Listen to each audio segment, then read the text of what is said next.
Hi everybody, कैसे हैं आप लोग। आई होप आप सभी लोग अच्छे होंगे, सेफ होंगे और अच्छे से पढ़ाई कर रहे होंगे। This is Ruchika, welcome to my channel. So आज हम कंटिन्यू करेंगे बिजनेस स्टडीज़ का फर्स्ट चैप्टर, जो कि है आपका nature and significance of management. Part A हम ऑलरेडी स्टार्ट कर चुके हैं, जिसमें हमने फर्स्ट चैप्टर पढ़ रहे हैं मैनेजमेंट के बारे में। मैनेजमेंट के बारे में सारी चीज़ें हमें पढ़नी है इस पूरे ही पार्ट में। तो जो पहला चैप्टर है nature and significance of management, उसका ऑलरेडी एक वीडियो हम कवर कर चुके हैं। अगर अभी तक आपने वो वीडियो नहीं देखा है तो आई बटन पर आप क्लिक करके देख सकते हो। तो ऑब्वियसली आपको पता चल जाएगा कि हमने क्या क्या पढ़ा था। शॉर्ट में मैं अभी आपको बता देती हूँ हमने क्या क्या चीज़ें पढ़ी थी। नेचर और सिग्निफिकेंस ऑफ मैनेजमेंट में हमने पहले पढ़ा कि मैनेजमेंट क्या होता है, उसका कॉन्सेप्ट क्या है। कॉन्सेप्ट क्या है, वही कि प्रोसेस है इफ़ेक्टिवली और एफिशिएंटली अपने क्या कहते हैं उसे गोल को, एम को अचीव करने का। फिर इसमें 3 वर्ड्स जो आते हैं मेन, प्रोसेस, इफेक्टिवनेस और एफिशिएंसी। इन तीनों के बारे में मैंने समझाया था, तीनों में डिफरेंस क्या है, प्रोसेस के क्या स्टेप्स होते हैं, 5 स्टेप्स थे। एफिशिएंसी और इफेक्टिवनेस दोनों के बीच का क्या डिफरेंस है, ये सारी चीज़ें हमने समझी थी और डेफिनेशन कुछ हमने देखी थी। अब हम मूव करते हैं हमारे आज के टॉपिक पे, जो कि है आपका कैरेक्टरिस्टिक्स ऑफ मैनेजमेंट। तो मैनेजमेंट के बारे में हमने पढ़ लिया है, अब उसके कैरेक्टरिस्टिक्स के बारे में पढ़ते हैं। तो आपके सामने ये कुछ 7 कैरेक्टरिस्टिक्स नज़र आ रहे हैं। अब पहले ऐसा नहीं है कि इनका नाम रटोगे फिर इनके बारे में समझोगे, एक एक करके हम समझते जाते हैं। कुछ नहीं है, बहुत ईजी है और इनके नाम भी मैं ईजीली याद करवा दूँगी, ठीक है। सबसे पहला आता है आपका गोल ओरिएंटेड प्रोसेस। ठीक, पहले एक बार नाम पढ़ लो। गोल ओरिएंटेड प्रोसेस है, ये एक कंटिन्यूअस प्रोसेस है। मैनेजमेंट इज़ परवेसिव, मैं सबका मीनिंग भी समझाऊंगी साथ साथ। ये एक ग्रुप एक्टिविटी है, ये डायनेमिक फंक्शन है या डायनेमिक प्रोसेस आप कह सकते हो। It is intangible and it's a multi dimensional process. ये 7 कैरेक्टरिस्टिक्स हैं मैनेजमेंट के, जो आप हर जगह देख सकते हो, ऑब्जर्व कर सकते हो, और मैं ईजी एग्जाम्पल्स के साथ बताऊंगी जिससे आपको दिमाग में भी रहेंगे। सबसे पहला आता है आपका गोल ओरिएंटेड प्रोसेस। तो देखो, जब हम बात करते हैं किसकी, मैनेजमेंट की, ठीक है, हम जब बात करते हैं मैनेजमेंट की, तो अभी हमने क्या कहा, ये क्या है, एक गोल ओरिएंटेड प्रोसेस है। कैसी प्रोसेस है, गोल ओरिएंटेड है। अब गोल ओरिएंटेड का मतलब क्या है, क्यों हमारे पास क्या होता है, जब भी हम मैनेजमेंट करते हैं वी हैव अ गोल, ठीक है। हमारे पास एक गोल होता है, एक टास्क होता है, एक ऑब्जेक्टिव होता है, जो कि हमको क्या करना पड़ता है, अचीव करना पड़ता है, ठीक है। हमको अचीव करना पड़ता है, ये गोल है हमारा। अगर कोई गोल ही नहीं है तो हम मैनेज क्यों कर रहे हैं। अगर मान लो आपके पास 12th में गोल ही नहीं है कि आपको टॉप करना है या अच्छे मार्क्स लाने हैं, अपने इस वाले सब्जेक्ट पे मास्टरी करनी है, आपके पास ये गोल ही नहीं है, तो फिर आप क्यों ही मैनेज करोगे चीज़ें। फिर तो जैसे चल रही है चलने दो, जो पढ़ा, जो किताब खुल गई सामने वो खोल लेंगे, पढ़ लेंगे, नहीं मिल रही है कुछ भी तो नहीं पढ़ेंगे। तो मैनेजमेंट हम क्यों करते हैं, क्योंकि ये गोल ओरिएंटेड प्रोसेस है और इसमें ये जो गोल्स होते हैं हमारे, ये हम कैसे अचीव करते हैं।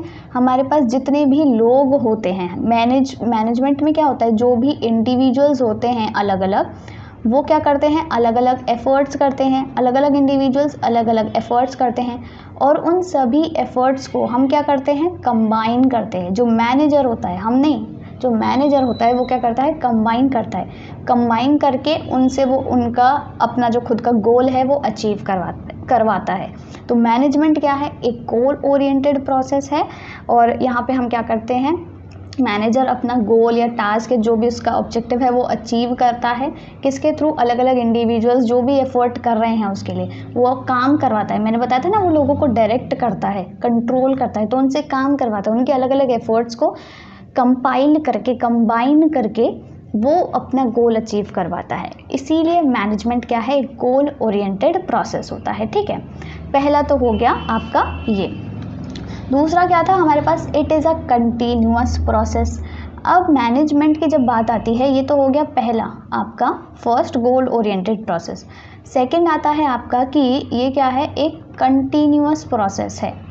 अब कंटिन्यूअस प्रोसेस क्यों है, क्योंकि मैनेजमेंट क्या है, इट इज़ नेवर एंडिंग। ये एक लाइफ लॉन्ग प्रोसेस है, ये ख़त्म नहीं होता। आप कहीं भी देख लो, किसी ना किसी चीज़ में मैनेजमेंट आप करते ही रहते हो। इसी तरह बिजनेस फर्म्स जो होती हैं ना, उनका मैनेजमेंट का प्रोसेस कभी ख़त्म नहीं होता है। एक पॉइंट ऑफ टाइम पे हो सकता है जो ये आपका मैनेजर है, ये जो मैनेजर भाई साहब है ना, हो सकता है एक पॉइंट ऑफ टाइम पे ये क्या कर रहे हो, पहले प्लानिंग कर रहे हो। मैनेजमेंट के मैंने प्रोसेस के 5 स्टेप्स बताए थे ना, तो हो सकता है एक बार को ये प्लानिंग कर रहा हो, फिर उसने क्या किया, चीज़ों को ऑर्गेनाइज़ किया, ठीक है। फिर उसने क्या किया, स्टाफिंग की, ठीक है, लोगों को सेलेक्ट किया, रिक्रूट किया। फिर उसने क्या किया, लोगों को कंट्रोल किया, डायरेक्ट किया, क्या था, हाँ, और फिर इसने डायरेक्शन किया, कंट्रोल किया, ऐसे करके इसने ये सब किया। अब ऐसा नहीं है कि 5 स्टेप्स जब पूरे हो गए तो फिर इसका मैनेजमेंट का प्रोसेस रुक गया, नहीं। इसके क्या है, हर बिजनेस ऑर्गेनाइजेशन के बहुत सारे गोल्स होते हैं, तो ऐसा नहीं है कि एक गोल पर आपने काम कर लिया तो आपका प्रोसेस ख़त्म। आपको आगे बढ़ता जाना है ना। बिज़नेस 1 साल के लिए तो हम स्टार्ट नहीं करते हैं, हमेशा के लिए स्टार्ट करते हैं। हम कोई कंपनी खोलते हैं, हम कोई फर्म मतलब इस्टेब्लिश करते हैं, तो वो आगे बढ़ाने के लिए उसकी ग्रोथ चाहिए होती है। अब जब ग्रोथ करोगे तो आपको और सारे रिसोर्सेज चाहिए, बहुत सारी चीज़ें चाहिए, बहुत सारा काम करना है, ये प्लान करना है, वो प्लान करना है। तो यानी कि मैनेजमेंट ख़त्म ही नहीं होता, समझ रहे हो ना, मैनेजमेंट ख़त्म ही नहीं होगा। बचपन से आप अभी तक मैनेज ही करते आ रहे हो चीज़ें, आगे भी जाके मैनेज करोगे और आपके पास रिस्पॉन्सिबिलिटीज़ बढ़ जाएंगी, तो आपके पास मैनेजमेंट का और ज़्यादा काम धाम फैल जाएगा। तो मैनेजमेंट एक नेवर एंडिंग प्रोसेस है, it's a life long process, कभी ख़त्म नहीं होता, ये चलता रहता है। हर पॉइंट ऑफ टाइम पे मैनेजर्स कुछ ना कुछ मैनेज करते ही रहते हैं, ठीक है। तो गोल ओरिएंटेड समझ आ गया, क्योंकि गोल है लोगों से काम करवाना है, उनके एफर्ट्स को कंबाइन करके गोल अचीव करवाना है। कंटिन्यूस क्यों है, क्योंकि हर पॉइंट ऑफ टाइम पे मैनेजर को कुछ ना कुछ अपना गोल अचीव करना, मतलब मैनेज करना रहता है, ठीक है। फिर इसके बाद आता है परवेसिव। अब ये परवेसिव का मतलब क्या है, तीसरा आपका पॉइंट आता है परवेसिव। अब ये जो परवेसिव है, परवेसिव का मतलब क्या होता है, सबसे पहले तो बहुत सारे लोगों को परवेसिव का मतलब ही नहीं पता होगा। वो होता है something that is present everywhere, ठीक है। यानी कि प्रेजेंट भी नहीं कह सकते आप, प्रेजेंट की जगह आप यूज़ कर लो, प्रेजेंट की जगह मतलब आप कह लो कंसिस्ट, या फिर नहीं, प्रेजेंट की जगह आप कह सकते हो that is included in everything, यानी कि हर चीज़ में, मतलब हर चीज़ में वो क्या है, इंक्लूडेड है, हर जगह पर बसती है, ऐसी चीज़ है। तो मैनेजमेंट भी क्या है, एक ऐसी ही चीज़ है। मैनेजमेंट भी क्या है, एक ऐसी ही चीज़ है जो हर जगह बसती है। It is pervasive. चाहे आप कोई छोटी सी फर्म देख लो, चाहे आप कोई बड़ी फर्म देख लो, हर जगह मैनेजमेंट होता है। आप अपना घर देख लो, चाहे कोई बड़ा ऑर्गेनाइजेशन देख लो, अंबानी ग्रुप को देख लो या अपना घर देख लो, आपके घर को मम्मी पापा मैनेज करते हैं प्रॉपरली कि क्या कब करना है, कैसे करना है। आपकी पढ़ाई को आप मैनेज करते हो, ये बहुत छोटे छोटे लेवल हैं। पर बड़ी बड़ी जो कंपनीज होती हैं, अडानी, अंबानी या कुछ भी उठा लो, पूरी कंट्री का एग्जाम्पल ले लो ना, उसको भी कोई मैनेज करता है। तो मैनेजमेंट एक ऐसा प्रोसेस है that is pervasive, it exists everywhere. हाँ, आप ये लिख सकते हो, मैंने जो लिखा है दैट इज़ प्रेजेंट एवरीवेयर, ये सही नहीं होगा, जो हर जगह एग्जिस्ट करता है। मैनेजमेंट का प्रोसेस हर काम में आता है, कोई भी कंट्री हो, कोई भी इंसान हो, उसकी लाइफ में काम आएगा, कोई भी देश हो उसमें काम आएगा, चाहे जापान में, इंडिया में, न्यूयॉर्क, यूएस में, कहीं भी देख लो, हर जगह मैनेजर्स मैनेज करते हैं। चाहे वो छोटी फर्म हो, चाहे वो बड़ी ऑर्गेनाइजेशन हो या कुछ भी हो, राइट। तो परवेसिव क्यों है, आपको समझ आ गया, क्योंकि हर जगह एग्जिस्ट करता है। फिर इसके बाद आता है ग्रुप एक्टिविटी, राइट। यानी कि मैनेजमेंट क्या है, एक ग्रुप एक्टिविटी है। यहाँ पे फोर्थ क्या आता है कि इट्स अ ग्रुप एक्टिविटी। अब ग्रुप एक्टिविटी क्यों है, देखो मैनेजमेंट मैंने बताया कोई एक बंदा नहीं करता, ठीक है। मान लो कि कोई एक बड़ी ऑर्गेनाइजेशन है, उसमें ये एक बड़ी ऑर्गेनाइजेशन है, ठीक है, वैसे तो छोटी सी लग रही है पर ये एक बड़ी ऑर्गेनाइजेशन है। अब इसमें क्या है, मान लेते हैं हम एक ही मैनेजर है, ये कौन है, हमारा बंदा मैनेजर। तो इसका मतलब ये नहीं कि सिर्फ यही मैनेज कर रहा है, मैनेज तो ये करेगा, इसका काम है मैनेज करना, अपनी कंपनी के मैनेजमेंट को देखना, तो ये मैनेजर है। पर इसके साथ में और भी लोग इन्वॉल्व हैं। ये देखो, ये कौन से लोग हैं, ये इसके वो एम्प्लॉयज़ हैं या फिर वो लोग हैं जो इसकी ऑर्गेनाइजेशन के अंडर काम करते हैं। किसके लिए, इस मैनेजर के लिए।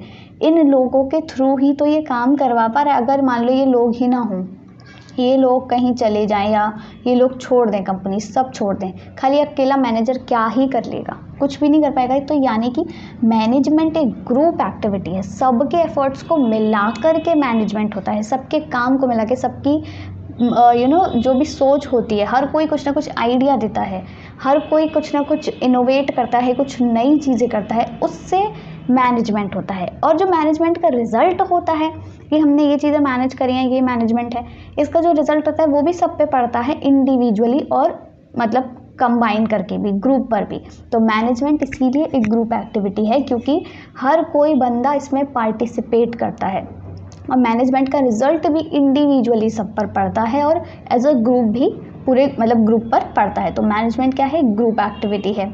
ये वाला पॉइंट भी क्लियर हो गया, समझ आया।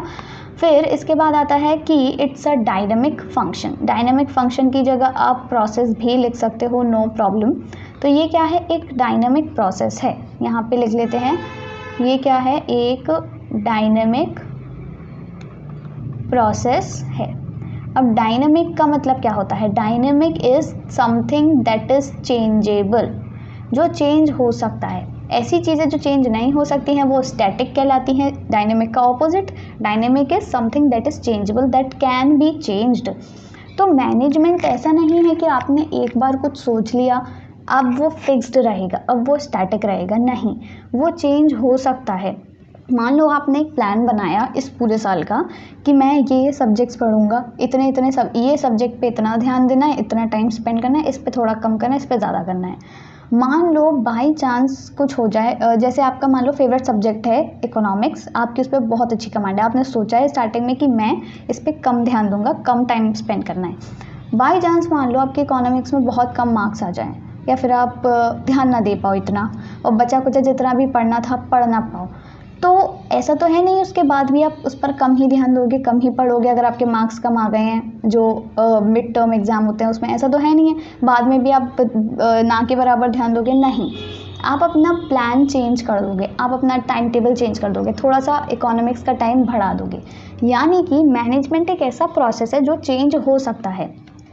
वो चेंज किससे होता है, चेंज कैसे होता है, मैनेजमेंट को अफेक्ट करते हैं बहुत सारे फैक्टर्स होते हैं, जैसे कि पॉलिटिकल फैक्टर्स हो गए, आपके इकोनॉमिकल फैक्टर्स होते हैं, ठीक है, आपके सोशल फैक्टर्स होते हैं। तो इन फैक्टर्स से अफेक्ट हो करके आपका मैनेजमेंट प्रोसेस चेंज हो सकता है, कोई इशू नहीं है। फिक्स्ड नहीं रहता कि आपने एक साल का प्लान बना लिया तो आपको पूरे साल यही करना है, नहीं, ऐसा हम नहीं करते हैं, आम जिंदगी में भी नहीं करते हैं। तो ये क्या है, बाकी सारे फैक्टर्स से अफेक्ट होता है और हम उनको चेंज कर सकते हैं, मैनेजमेंट प्रोसेस को चेंज कर सकते हैं उन फैक्टर्स के अकॉर्डिंग, जो हमारी नीड्स है ना उनके अकॉर्डिंग। तो इसी तरह बिजनेस फर्म्स जो होती हैं, बिजनेस ऑर्गेनाइजेशंस जो होती हैं, वो अपने मैनेजमेंट प्रोसेस में चेंजेस लाती रहती हैं। वो एनालाइज करती है कि मार्केट को क्या चाहिए, कंज्यूमर्स को क्या चाहिए। आप देखते हो किसी भी प्रोडक्ट की अलग अलग वेराइटीज़ भी आती रहती हैं, तो वो सर्वे करते हैं ना, एनालाइज करते हैं ना कि इनको चाहिए क्या, वो हमारी नीड्स के अकॉर्डिंग बनाते हैं, तभी तो हम खरीदेंगे और उनका प्रॉफिट बढ़ेगा। तो वो क्या करते हैं, हमारे अकॉर्डिंग जो ये फैक्टर्स हैं, सोशल, पॉलिटिकल, इकोनॉमिकल फैक्टर्स, इनके अकॉर्डिंग वो क्या करते हैं, अपनी मैनेजमेंट प्रोसेस को चेंज करते रहते हैं, ठीक है। यानी कि उनकी मैनेजमेंट प्रोसेस वेरिएबल होती है, डायनेमिक होती है, आप ये कह सकते हो। तो डायनेमिक भी समझ आ गया कि अकॉर्डिंगली चेंज होती रहती है नीड्स के अकॉर्डिंग। फिर नेक्स्ट आता है आपका पॉइंट कि इट इज़ इंटेंजिबल। अब इंटेंजिबल का मतलब क्या है, इंटेंजिबल यहाँ पे मैं बता देती हूँ। हाँ, 5th पॉइंट हो गया हमारा, अभी 6th पॉइंट हम लिख रहे हैं यहाँ पर। 6th पॉइंट है आपका इंटेंजिबल। इंटेंजिबल ऐसी चीज़ें होती हैं, ऐसी एक्टिविटीज़ या ऐसी कोई भी चीज़ जो कि दैट कांट बी सीन या फिर टच्ड, उसको हम फिजिकली देख नहीं सकते, टच नहीं कर सकते। और मैनेजमेंट क्या आपको लगता है ऐसा प्रोसेस है जिसे हम देख सकते हैं, मैं देख पा रही हूँ मैनेजमेंट कहाँ घूम रहा है, मेरे आसपास है कहीं, आप देख किसी कंपनी में जाओ, दिख रहा है आपको कोई मैनेजमेंट खाता पीता, नहीं। आप उसे टच कर सकते हो, उसको थप्पड़ मार सकते हो, नहीं। तो मैनेजमेंट ऐसा प्रोसेस नहीं है जो दिखेगा, but you can feel it. आप देख सकते हो कि चीज़ें कैसे ऑर्डरली हो रही हैं, एक अच्छे तरीके से हो रही हैं, उनको सिस्टमैटिकली अरेंज किया जा रहा है इफ़ेक्टिवली और एफिशिएंसी के साथ, ठीक है, इफ़ेक्टिवनेस और एफिशिएंसी के साथ। तो ये एक ऐसा प्रोसेस है that can only be felt but can't be seen और टच्ड, इसे हम देख नहीं सकते, तो ये इसीलिए इंटेंजिबल है, ठीक है। ये तो सिंपल सा पॉइंट था। अब इसके बाद एक लास्ट पॉइंट आता है आपका कौन सा, मल्टी डायमेंशनल प्रोसेस। ये जो देखो यहाँ पे हाँ इस वाले पे समझाते हैं। ये क्या था, लास्ट पॉइंट आपका क्या आ रहा है, 7th पॉइंट, ठीक है, ये है मल्टी डायमेंशनल प्रोसेस। अब ये जो हमारा मैनेजमेंट होता है, it is a multi dimensional process. अब ये मल्टी डायमेंशनल प्रोसेस क्यों है, मल्टी डायमेंशनल मतलब जिसके बहुत सारे डायमेंशंस हों, जो एक ही डायमेंशन तक लिमिटेड ना हो। अब इसके भी क्या है, 3 डायमेंशंस होते हैं। क्या 3 डायमेंशंस हैं, सबसे पहला है आपका यहाँ पे आता है मैनेजमेंट ऑफ वर्क, ठीक है, पहले नाम याद कर लो, मैनेजमेंट ऑफ वर्क। दूसरा आता है मैनेजमेंट ऑफ पीपल, लोगों का मैनेजमेंट, काम का हो गया, लोगों का हो गया। तीसरा किसका आता है, मैनेजमेंट ऑफ ऑपरेशंस, ठीक है, ऑपरेशंस का मैनेजमेंट। अब ये तीनों ही मैनेजमेंट क्या हैं, ये एक एक करके अपन समझते हैं। सबसे पहले आता है मैनेजमेंट ऑफ वर्क, फिर पीपल, फिर ऑर्गेनाइजेशंस, वो ऑपरेशंस।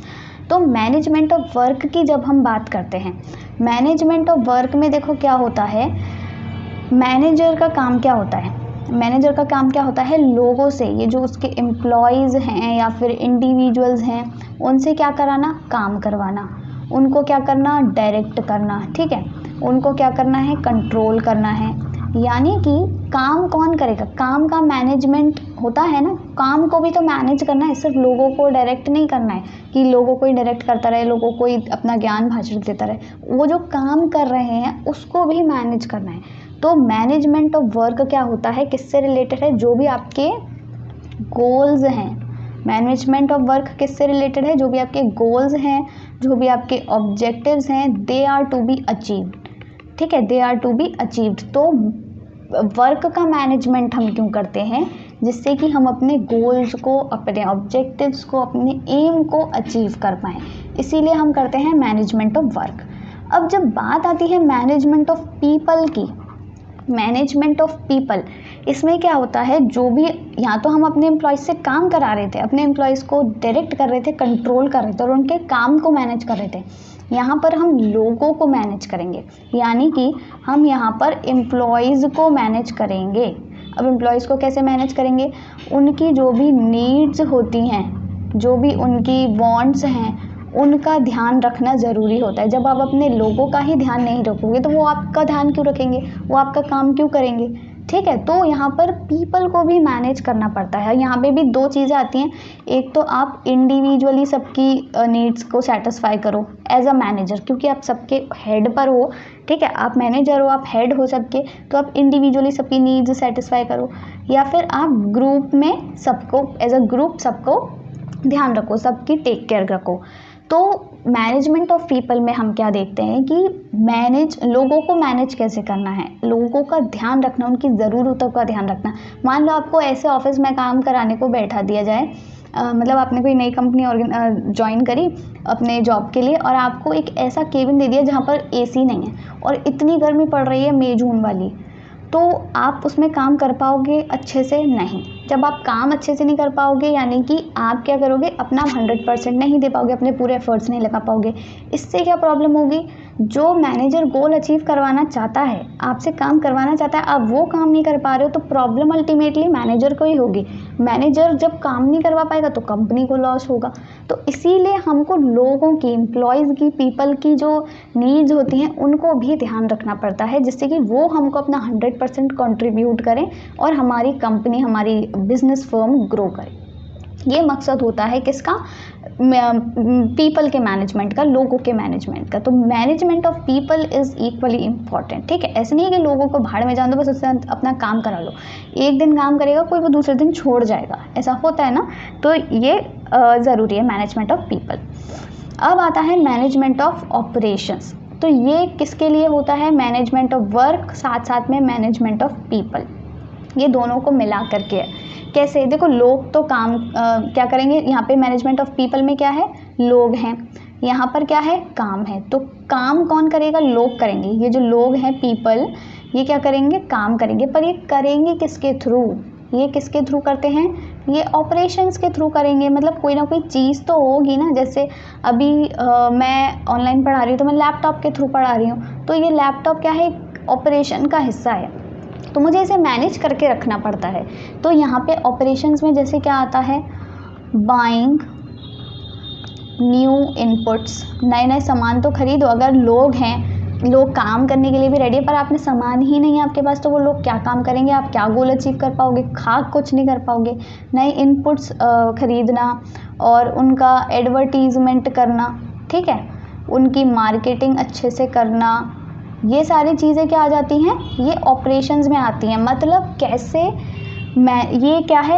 ये जो मैनेजमेंट ऑफ ऑपरेशंस है ना, आपको नज़र आ रहा है, ये है मैनेजमेंट ऑफ पीपल और मैनेजमेंट ऑफ वर्क, इन दोनों का एक काइंड ऑफ मिक्सचर, यानी कि इन दोनों को जोड़ता है। मैनेजमेंट ऑफ वर्क को मैनेजमेंट ऑफ पीपल को जोड़ता है मैनेजमेंट ऑफ ऑपरेशंस, क्योंकि ऑपरेशन में वो सारी चीज़ें आती हैं, रिसोर्सेज आते हैं जिनके थ्रू लोग काम करेंगे। तो ये जो लोग हैं, ये काम कैसे करेंगे? ऑपरेशंस के थ्रू। तो ऑपरेशंस क्या है? जोड़ता है किसको? मैनेजमेंट ऑफ पीपल को और मैनेजमेंट ऑफ वर्क को। सो अभी तक ये समझ आ गए होंगे सारे पॉइंट्स। अब हम जल्दी से देखो एक बार रिवाइज कर लेते हैं। एक एक करके मैं सारे पॉइंट्स यहाँ पे लिखती जाती हूँ। अब आप पॉइंट्स याद भी तो करने हैं। तो सबसे पहला आपका पॉइंट क्या था? सबसे पहले याद रखो, ये क्या है? एक गोल ओरिएंटेड प्रोसेस है, ठीक है। It's a goal oriented process, पहला हो गया। दूसरा हमने पढ़ा था, ये क्या है? कंटिन्यूअस प्रोसेस है। पहले प्रोसेस वाले पॉइंट्स में लिख रही हूँ जिससे कि इजी रहेगा। ये एक कंटिन्यूअस प्रोसेस है। तीसरा आपका क्या आता है? ये एक डायनेमिक प्रोसेस है। मैंने कहा था ना, फंक्शन की जगह आप प्रोसेस यूज़ कर सकते हो, कोई प्रॉब्लम नहीं है। तो ये एक डायनेमिक प्रोसेस हो गई। चौथा आपका क्या था? अभी जो हमने लेटेस्ट पढ़ा, मल्टी डायमेंशनल, अभी जो लास्ट में ही पढ़ा था, मल्टी डायमेंशनल प्रोसेस है, ठीक है। ये हो गया मल्टी डायमेंशनल प्रोसेस, जिसमें कि 3 आते हैं, management of work, management of people and management of operations. फिर अब 5वां क्या आता है? याद करो याद करो। अब क्या था? एक हमने पढ़ा था परवेसिव, ठीक है। फिर एक 6th हमने कौन सा पढ़ा था? इंटेंजिबल। हाँ, एक हमने पढ़ा था कि इंटेंजिबल होता है, और एक मुझे भी याद नहीं आ रहा है, एक हमने कौन सा पढ़ा था? डायनेमिक ग्रुप एक्टिविटी, ठीक है। ये क्या है?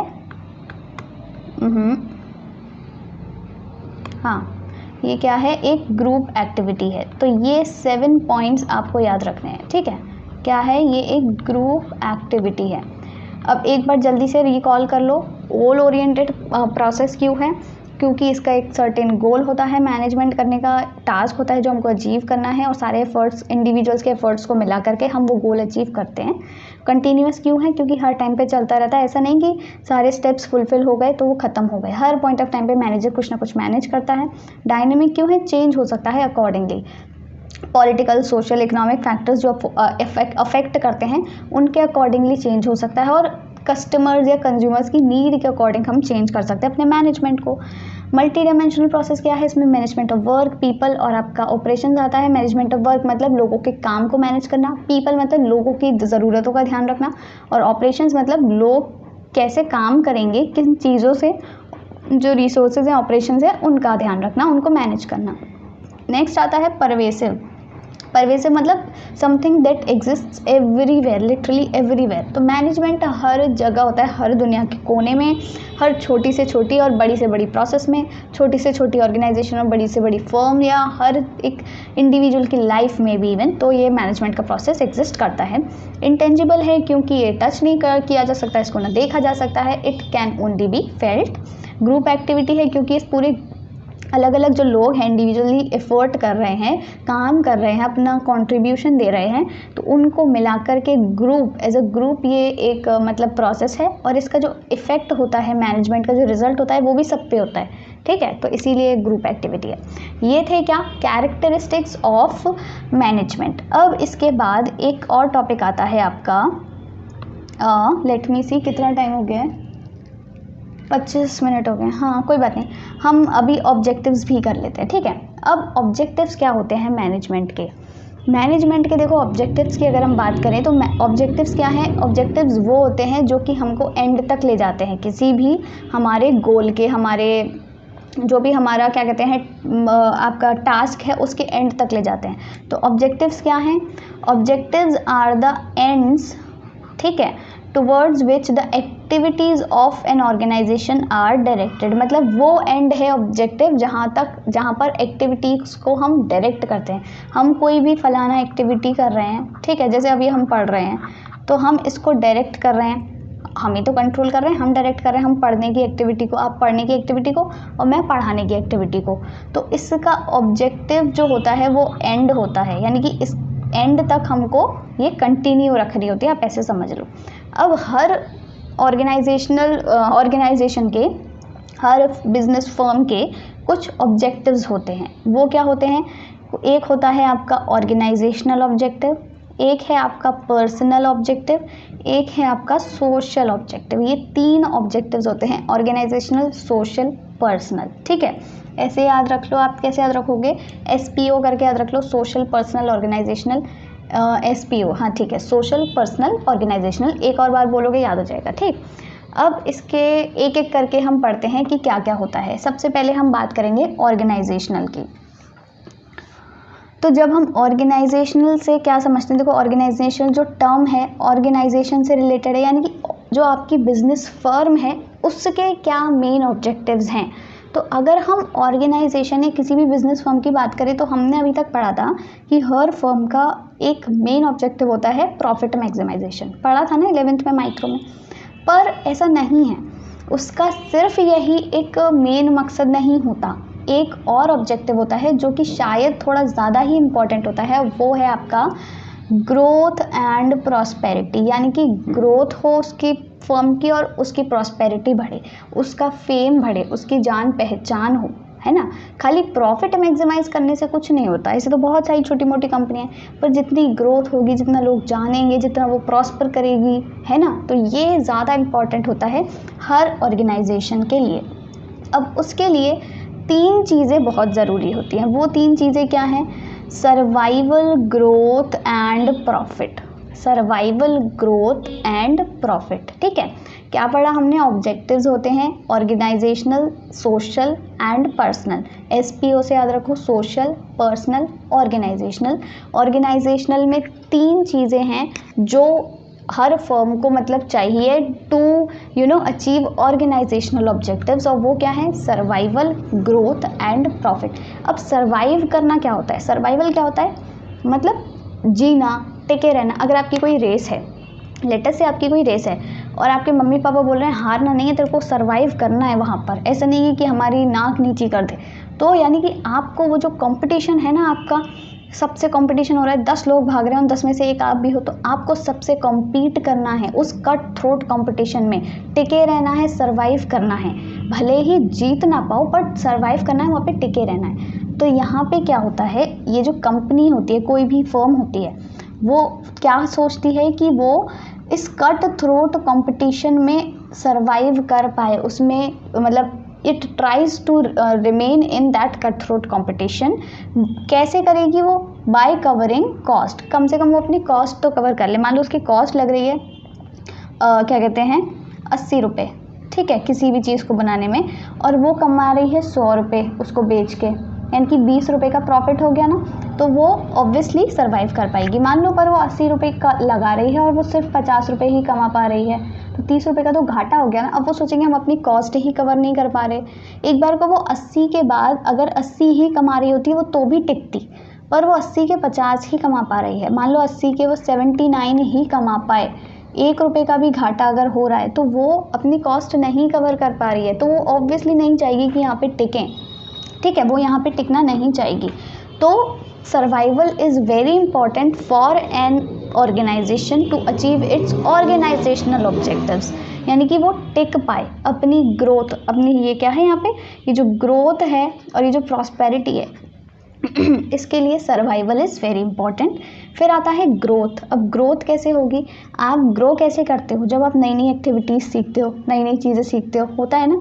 तो ऐसे ही कोई भी कंपनी ग्रो कैसे करती है, जब वो नई चीज़ें डिस्कवर करती है, नई चीज़ें ट्राई करती है, बहुत ज़्यादा नंबर ऑफ़ प्रोडक्ट्स लॉन्च करती है, नंबर ऑफ़ ब्रांचेस लॉन्च करती है, अपने नंबर ऑफ़ एम्प्लॉयज़ बढ़ा देती है। जैसे हम सुनते हैं ना, यूजुअली हमारे मम्मी पापा बताते हैं, जब हम 20 साल पहले शहर में आए थे ना, तब तो क्या कहते हैं, ये छोटा सा सिर्फ एक स्कूल था, अब देखो इसके इतना बड़ा स्कूल बना दिया, इतनी सारी ब्रांचेज़ हैं, इतने सारे टीचर्स हैं, इतने सारे बच्चे आते हैं। यानी कि वो स्कूल जो फर्म थी, ऑर्गेनाइजेशन थी, एजुकेशनल ऑर्गेनाइजेशन, वो ग्रो करी है काफ़ी ज़्यादा इतने सालों में। तो ये एक ऑब्जेक्टिव होता है हर ऑर्गेनाइजेशन के, अभी उसका स्केल बढ़े, वो और अपनी ब्रांचेस खोले और नंबर ऑफ़ प्रोडक्ट्स लॉन्च करे, बहुत सारे एम्प्लॉयज़ लाए, तो ये होता है ऑर्गेनाइजेशनल ऑब्जेक्टिव। तो ग्रोथ भी ज़रूरी है। फिर आता है प्रॉफिट, यानी कि अर्निंग रेट, वो कितना अर्न कर रही है। वो तो ऑब्वियस है, अगर वो कुछ अर्न ही नहीं करेगी, जब आप कहीं कुछ कमाओगे नहीं तो फिर आप वहाँ पे क्यों टिकोगे, नहीं ना। तो सर्वाइवल, ग्रोथ, प्रॉफिट, ये 3 चीज़ें ज़रूरी होती है टू अचीव ऑर्गेनाइजेशनल ऑब्जेक्टिव्स। ठीक है, क्या है, सर्वाइवल, ग्रोथ, प्रॉफिट। सर्वाइवल मतलब टिके रहना कट थ्रोट कंपटीशन में, कॉस्ट कवर करके। ग्रोथ मतलब नई नई चीज़ें डिस्कवर करना, इनोवेट करना, इन्वेंट करना, number of products, employees, branches, ये सब बढ़ाना। प्रॉफिट मतलब अपना पैसा कमाना। ठीक है, अगर अच्छा खासा पैसा कमा रहे हो तो ऑब्वियसली आप अपना ऑब्जेक्टिव अचीव करोगे। फिर इसके बाद आता है आपके सेकंड आते हैं सोशल। 3 बताए थे ना, SPO, सोशल, पर्सनल, ऑर्गेनाइजेशनल। तो ऑर्गेनाइजेशनल पढ़ लिया, अब सोशल पढ़ेंगे। सोशल क्या है, नाम से समझ आ रहा है। ऑर्गेनाइजेशनल क्या थे कि ऑर्गेनाइजेशन के खुद से रिलेटेड ऑब्जेक्टिव्स थे, ये सोसाइटी से रिलेटेड हैं। तो ये क्या है, these objectives deal with the commitment of the organization towards the society. अब सोसाइटी की तरफ क्या कमिटमेंट होती है किसी भी ऑर्गेनाइजेशन की, क्योंकि देखो ऑर्गेनाइजेशन या कोई भी जो बिज़नेस फर्म है वो क्या कर रही है, जो भी चीज़ का प्रोडक्शन कर रही है, तो उसके पास वो सामान कहाँ से आ रहा है, उसके पास वो सामान सोसाइटी से ही तो आ रहा है, हम लोगों से ही तो आ रही हैं बहुत सारी चीज़ें। मतलब कुछ भी चीज़ें मान लो, तो वो क्या है, सोसाइटी से ले रहे हैं। अब जब वो सोसाइटी से कुछ ले रहे हैं तो बदले में सोसाइटी को भी तो कुछ अच्छा देंगे, खाली प्रोडक्ट्स नहीं बेचने, और भी बहुत सारी चीज़ें हैं जो उन्हें करनी होती हैं। वो सारी चीज़ें क्या होती हैं, वो सारे होते हैं, सबसे पहला है सप्लाई ऑफ क्वालिटी प्रोडक्ट्स। वो क्वालिटी प्रोडक्ट सप्लाई करे। ऐसा नहीं है कि अच्छा रिसोर्स, रॉ मटेरियल्स आप ले रहे हो बढ़िया और बेकार के प्रोडक्ट्स बना के बेच रहे हो। हम नहीं खरीदते बेकार के प्रोडक्ट्स, वो सोसाइटी के लिए अच्छे नहीं हैं। तो सोसाइटी के लिए क्वालिटी प्रोडक्ट्स होने चाहिए एट रीज़नेबल प्राइस पर होने चाहिए। जनरेशन ऑफ इकोनॉमिक वेल्थ हो, मतलब लोगों का भला हो, जैसे कि अच्छे स्टैंडर्ड के प्रोडक्ट्स बनाएं। जनरेशन ऑफ एम्प्लॉयमेंट अपॉर्चुनिटीज़, लोगों को रोज़गार तो दें जिससे कि लोगों की भी वेल्थ बढ़ेगी, वो भी आगे कुछ शायद अपना कुछ नया कर पाएँ, अपना बिजनेस स्टार्ट कर पाएँ। तो एम्प्लॉयमेंट अपॉर्चुनिटीज़ दें। मतलब ये सारे कुल मिला के वो ऑब्जेक्टिव्स हैं जो सोसाइटी के लिए भले के लिए होंगे। ये समझ लो, ऐसे याद रखना है, सब सोसाइटी का भला होगा इन सब से। ठीक है, जैसे कि हम क्या करें, इन्वायरमेंटल फ्रेंडली यानी कि इको फ्रेंडली प्रोडक्ट्स यूज़ करें। मेथड्स मतलब जो भी हमारा प्रोडक्शन का मेथड है उसमें इको फ्रेंडली प्रोडक्ट्स यूज़ करने हैं, इको फ्रेंडली रॉ मटेरियल्स। फिर है providing employment opportunities to weaker section, जो वीकर सेक्शन है उसको एम्प्लॉयमेंट प्रोवाइड करना है। Organizing the educational, health and vocational training programmes. बहुत सारी फर्म्स होती हैं बड़ी बड़ी, आप अभी भी देख लो, जैसे इन्फोसिस है, आपका विप्रो है, ये लोग ट्रेनिंग प्रोग्राम्स भी लॉन्च करते हैं। और जैसे कि अगर आपकी जो बैंक्स के भी देख लो, एक्सिस बैंक, ICICI बैंक, इनके एजुकेशनल प्रोग्राम्स होते हैं और ट्रेनिंग प्रोग्राम्स होते हैं, वोकेशनल प्रोग्राम्स होते हैं। तो ये भी ज़रूरी है, जिससे लोगों को रोज़गार मिलेगा, लोग इंटरेस्टेड होंगे उनकी, और वो खुद अपनी ऑर्गेनाइजेशन की उनकी फेम बढ़ेगी कि भाई ये अच्छी ऑर्गेनाइजेशन है, ये हमको एम्प्लॉयमेंट दे रही है। तो ये सारी चीज़ें भी ज़रूरी होती हैं हर चीज़ के लिए। ठीक है, इन्हीं को देखो यहाँ पर आप ढंग से देख सकते हो। सबसे पहले क्या आता है आपका, सप्लाई ऑफ क्वालिटी प्रोडक्ट्स। सबसे पहले क्या आता है, supply of quality products. At reasonable price, economic wealth, employment opportunities, eco friendly methods, employment to weaker section और educational health and vocational programs. इसी को आप ऐसे भी समझ सकते हो। देखो अब ये आपको बढ़िया समझ आ रहा होगा, बस पॉइंट्स याद करने हैं। सबसे पहला पॉइंट आपका क्या है? सबसे पहला पॉइंट आपका क्या है? Quality products, reasonable price. ऐसे याद रख लो, क्वालिटी प्रोडक्ट से देने हैं, रीजनेबल प्राइस पर देने हैं, ठीक है। 2 पॉइंट्स इजीली याद हो गए। तीसरा कि हमको एम्प्लॉयमेंट बढ़ाना है, लोगों को रोज़गार देना है, रोज़गार देंगे तो लोगों की वेल्थ बढ़ेगी। ये हो गए 4 पॉइंट्स। अब ये सब चीज़ें जब हम काम कर रहे हैं तो इन सब में हमको क्या करना है? इको फ्रेंडली मेथड्स यूज़ करने हैं। जब एम्प्लॉयमेंट मतलब क्वालिटी प्रोडक्ट्स यूज़ करेंगे, उनको रीजनेबल प्राइस पर बेचेंगे और लोगों को रोज़गार देंगे, उनसे उनकी वेल्थ बढ़ेगी, तो हमें क्या करना है? इन सब के लिए इको फ्रेंडली मेथड्स यूज़ करने हैं जिससे लोगों को हार्म ना हो। साथ ही साथ हमें क्या करना है? एजुकेशनल, वोकेशनल और हेल्थ प्रोग्राम्स भी लॉन्च करने हैं लोगों के लिए, ठीक है। 6 पॉइंट्स याद हो गए। एक बार और बोलो, quality products, reasonable price, employment opportunities और इकोनॉमिक वेल्थ, है ना, क्रिएशन ऑफ इकोनॉमिक वेल्थ। फिर है educational, vocational and health programmes, और साथ ही साथ लास्ट क्या था आपका? Eco friendly methods. जल्दी से याद हो गया, कोई प्रॉब्लम नहीं है। अब इसके बाद नेक्स्ट क्या आता है आपका? तीसरा आता है पर्सनल ऑब्जेक्टिव्स। पर्सनल मतलब खुद से रिलेटेड, यानी कि खुद से कौन? खुद कौन है? उसके एम्प्लॉयज़। ऑर्गेनाइजेशन के जो एज अ होल होंगे वो तो ऑर्गेनाइजेशनल थे, सोसाइटी के जो लिए थे वो सोशल ऑब्जेक्टिव्स थे। अब उसके एम्प्लॉयज़ के लिए जो ऑब्जेक्टिव्स हैं वो पर्सनल ऑब्जेक्टिव्स होते हैं, ठीक है। तो these objectives are related to employees of the organization. अब ये क्या है? ये भी खुद बहुत ईजी है। आप खुद सोचो कि अगर आपकी कोई ऑर्गेनाइजेशन है तो क्या आप अपने और एम्प्लॉयज़ का ध्यान नहीं रखोगे? रखोगे ऑब्वियसली। आप उनके लिए कुछ काम नहीं करोगे? करोगे। तो यानी कि उनके बेटरमेंट के लिए आप काम करोगे, जिससे कि वो आपको अच्छा सामान देंगे, अच्छा मतलब अपना एफर्ट्स लगाएंगे और फिर आपकी ग्रोथ होगी आपकी ऑर्गेनाइजेशन की। अगर आप उनका ध्यान नहीं रखोगे तो वो आपके लिए काम नहीं करेंगे और आप फेल हो जाओगे। तो उनके लिए क्या क्या काम करना है? Competitive salary to fulfil the financial needs of the employees. कम उनको सफिशिएंट उतनी एडिकेट सैलरी दो कि वो अपनी फाइनेंशियल नीड्स तो फुलफिल कर पाएँ। ऐसा बहुत लोग, बहुत कंपनीज करती हैं कि वो काम तो इतना कराती हैं, सैलरी नाम की नहीं देती, तो ये गलत चीज़ है। फिर क्या होता है? प्रमोशन। उनको प्रमोट करो, अगर वो अच्छा काम कर रहे हैं उनकी ट्रेनिंग पर पैसा खर्च करो, उनको सिखाओ नई चीज़ें। पर्सनल ग्रोथ हो उनकी, जिससे कि and development of the employees, उनका डेवलपमेंट हो to fulfil higher level needs. जो भी उनकी हायर लेवल नीड्स हैं उन सब के लिए ये सब काम करना है। फिर है peer recognition, self respect and respect for colleague to fulfil social needs. वो एक दूसरे की रिस्पेक्ट करें, ये नहीं कि एक दूसरे से चिढ़े कि यार इसको प्रमोशन मिल गया मुझे नहीं मिला, ये गलत चीज़ है। पीयर रिकॉग्निशन, आपस में एक दूसरे से घुले मिले। इसीलिए जो यूजुअली क्या होता है, बड़ी बड़ी ऑर्गेनाइजेशंस हर साल के एंड में एक ट्रिप प्रोवाइड करती हैं, ठीक है, मतलब सबके लिए, जिससे कि क्या होता है, वो एक दूसरे को जाने, एक दूसरे की रेस्पेक्ट करें, एक दूसरे के काम की, एक दूसरे की पोस्ट की रेस्पेक्ट करें। ऐसे नहीं ये सीनियर है यार, इसको मेरे से ज़्यादा बड़ी पोस्ट मिली हुई है, कुछ काम करता नहीं है, ये सब नहीं करना है। फिर है क्या? Good and healthy working conditions. उनको हेल्दी और अच्छी वर्किंग कंडीशंस प्रोवाइड करो और साथ साथ सेफ्टी भी।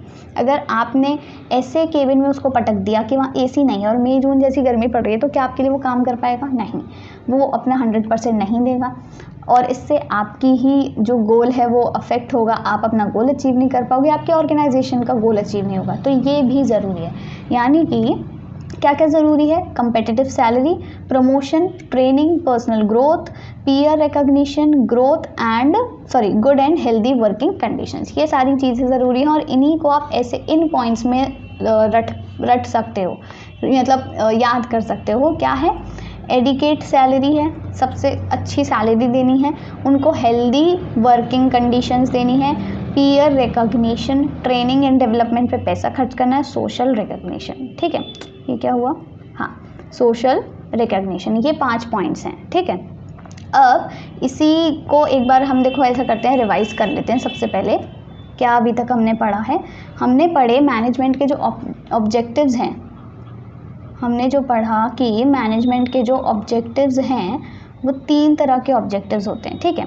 सबसे पहला आता है आपका कौन सा था आपका? सबसे पहले ऑर्गेनाइजेशनल, ठीक है। फिर आपका दूसरा क्या था, सोशल। फिर आपका तीसरा क्या था, पर्सनल। ये 3 तरह के आपके ऑब्जेक्टिव्स थे।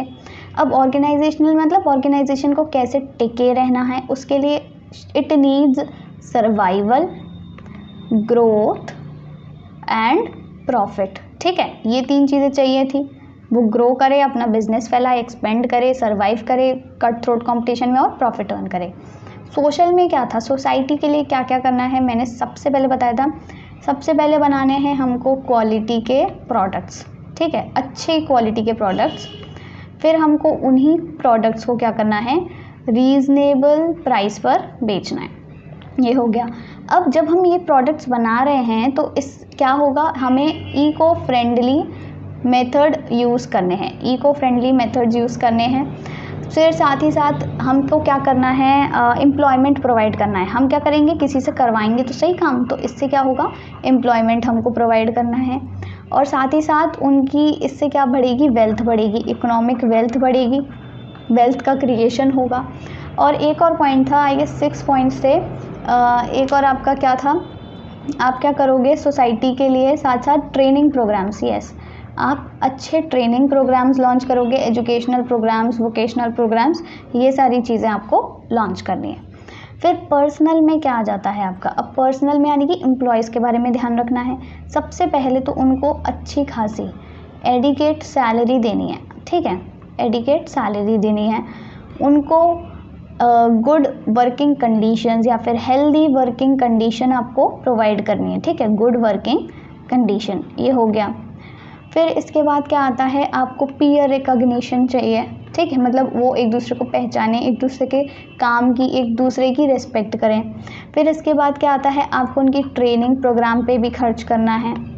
और लास्ट आपका क्या आ जाता है, लास्ट था आपका सोशल रिकॉग्निशन। ठीक है, लास्ट है आपका पीयर रिकॉग्निशन और एक सोशल रिकॉग्निशन, यानी कि उनको सोसाइटी में पहचान मिले। ठीक है, ऐसे आप काम करवाओगे उनसे, उनकी नीड्स का ख्याल रखोगे, फाइनेंशियल नीड्स को फुलफिल करोगे। तो ये थे आपके ऑब्जेक्टिव्स, जिन्हें आप ऐसे भी देख सकते हो। अभी अभी जो मैंने समझाया वही है। ऑब्जेक्टिव्स में क्या था, ये आपका ऑर्गेनाइजेशनल में सर्वाइवल, ग्रोथ, प्रॉफिट। इसमें क्या है, quality products, reasonable price, employment, economic wealth, programs, eco friendly. इसमें क्या है, adequate salary, good working conditions, peer recognition, training and development, social recognition. Right, so इसी के साथ आपका आज का लेक्चर ख़त्म होता है। आई होप मैंने जो भी चीज़ें पढ़ाई आपको समझ आ गई होंगी। क्या पढ़ा अभी तक हमने, देख लेते हैं जल्दी से क्विकली। हमने मैनेजमेंट वगैरह तो कल पहले ही पढ़ लिया था। पिछले वीडियो में हमने अभी पढ़ा कैरेक्टरिस्टिक्स क्या है, गोल ओरिएंटेड प्रोसेस, मैंने यहाँ पे लिखवाई भी थे अच्छे से, उसे देख लेते हैं। ठीक है, ये हाँ, goal oriented process, continuous process, dynamic process, multi dimensional process. फिर साथ साथ परवेसिव इंटेंजिबल ग्रुप एक्टिविटी, ये तो हो गए आपके कैरेक्टरिस्टिक्स। उसके बाद आपके क्या आते हैं, ये ऑब्जेक्टिव्स, ये आपको याद रखने हैं, PSO यानी कि SPO यानी कि सोशल, पर्सनल और ऑर्गेनाइजेशनल, उसके अंदर ये सारी चीज़ आती हैं। सो आई होप आपको आज का वीडियो इन्फॉर्मेटिव लगा होगा, हेल्पफुल था। अगर आपको वीडियो अच्छा लगा हो तो do give it a like and do not forget to share my channel with your friends, इससे ज़्यादा से ज़्यादा लोग हमारे साथ जुड़ सकें। और अगर आपको कोई भी डाउट है, कोई भी कन्फ्यूजन है, तो आप डेफिनेटली मुझे कमेंट कर सकते हो इसी वीडियो के नीचे। कोई भी क्वेश्चन है, क्वेरी है, या फिर आप इंस्टाग्राम पे भी पर्सनली मुझसे पूछ सकते हो। और साथ ही साथ टेलीग्राम ग्रुप ज्वाइन करना नहीं भूलना है, क्योंकि ये जैसे जैसे एक एक चैप्टर ख़त्म होता जाएगा, मैं उसकी कंपाइल करके PDF वहीं पर ड्रॉप करती जाऊँगी, आपके पास प्रॉपर नोट्स होंगे। तो अभी जैसे हम उल्टा सीधा चीज़ें लिख रहे थे, इनको मैं तरीके से लिख करके अच्छे से मतलब प्रिपेयर करके आपको PDF प्रोवाइड कर दूँगी। So don't worry. एंड अगर वीडियो अच्छा लगा हो तो do give it a like, and अगर आपने अभी तक चैनल सब्सक्राइब नहीं किया है तो जल्दी से सब्सक्राइब कर लें। And thanks for watching and have a nice day.